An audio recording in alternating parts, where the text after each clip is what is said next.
Kasookedde Lubanga lwa Mindi Bannayuganda kekadde omumuli gwaffe gwake okwetoolola Ssengendo Nabulamu yonna olunaku olwaleero nzize kukujjukiza ggwe wenna Munnayuganda anyumirwa ebyemizannyo naawe nga tobinyumirwa naye ng'oyagaliza ensi yo okulonda Munnayuganda amanyikiddwa nga Dennis Omedi avuganya mu mpaka ezimanyikiddwa nga the FIFA Puskas Awards. Empaka zino eno zaatondwawo okusiima goals ezisinza okuba ennyuvu mu nsi yonna okumala omwaka mulamba, era empaka zino batandika ozze kutegeezeza era balangirira okutandika okulonda ng'ennaku z'omwezi 28 omwezi ogwa Museenene oba Novemba mu Lunyanyimbe guno omwaka. Omwana enzaalo y'eggwanga lyattu Uganda wenjogerera kaakano ng'omupiira agukyangira mu kilabu emanyikiddwa nga Kitala yagutandikira mu kilabu emanyikiddwa nga Boma FC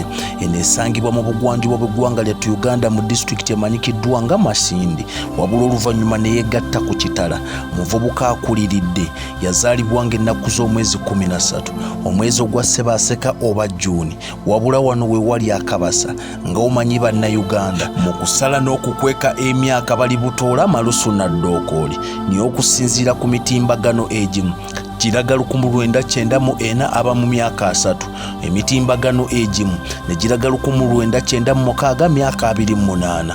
Neyo si y'ensonga ndi wano okutegeeza dduka bonnambiro zambwa ku mitimbagano gya FIFA oteekemu empaka ezo omwana wattu weerondere Munnayuganda asobole okuwangula ekirabo ekyo akireete okwaboobwe anti ssaawa yonna okulonda kuzingibwako. Avuganya n'abasajja okwetoolola Ssengendo eno Nabulamu era ng'empaka zino eno zaatuumibwa erinnya okuviira ddala ku eyali nakinku w'okukyanga akapiira amanyikiddwa nga French Puskas. Omukulu ono yayatiikirira nnyo mu myaka gya 1950 ne 1960 naye oluvannyuma yatufaako ng'ennaku z'omwezi 17 omwezi ogwa Museenene oba Novemba omwaka 2006 ku myaka 79 egy'obukulu.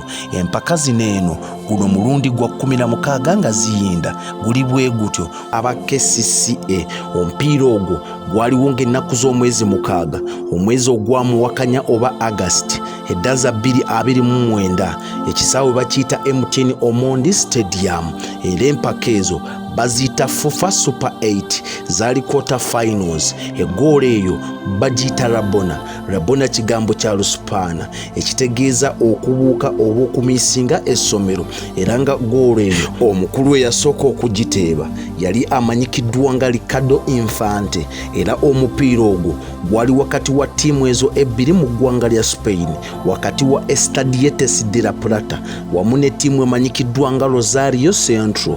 Gwaliwo mu mwaka gwa 1945. Ggoolo eyo y'okugatta ebigere n'okubira emabega omukulu oyo yeevuganya era bw'aba awangudde okusinziira mu byafaayo yegenda okusooka okuba ey'ekika ekyo okuwangula. Saagala weerabire avuganye n'abasajja abalala 11 okwetoolola Ssengendo Nabulamu okuli omukulu amanyikiddwa nga Hassan Haides. Ggoolo yali wakati wa Qatar ne China omwezi gwali gwa Gatonnya 2024 nga 21. Terry Antonis Melbourne City yali ezanya Western Sydney Wanderers ng'ennaku z'omwezi 22 mu Gulansigo Maachi omwaka gwa 2024. Eggoolo eddako omukulu wamuyita Walter Bow wakati wa Lunas ng'ezanya ne Tiger ennaku z'omwezi zaali za 4 omwezi gwamuwakanya 2024. Ggoolo endala ya Michael Kurinos wakati wa Costa Rica ne Honduras ng'ennaku z'omwezi 23 mu Gulansigo 2024.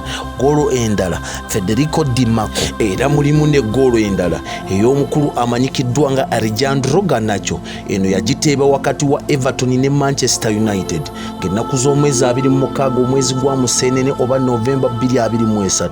Mulimu omukulu amanyikiddwa nga Mohamed Kudus wakati wa West Ham ne Freiburg 14 Maachi mu Gulansigo 2024. Paulo Onacho ono yagiteeba ng'ennaku z'omwezi 10 omwezi ogwa Museenene 2023.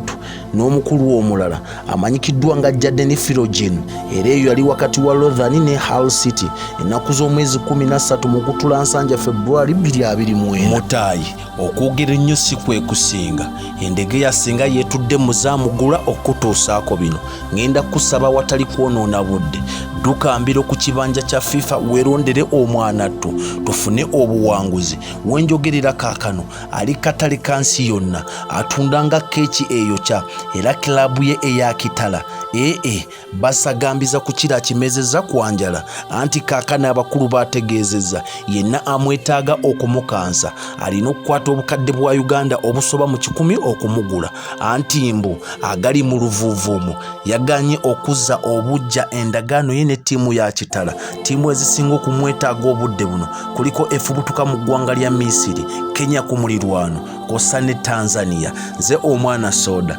Namugereka Ddunda agira akunkuumira. Subscribinga Exportive YouTube channel, TikTok account omwana soda, Facebook page omwana soda. Mukama Katonda akunkuumire nga bw'olonda. Dennis Omedi tukwagaliza buwanguzi kulwa Katonda n'ensi yattu Uganda. Export TV to the world.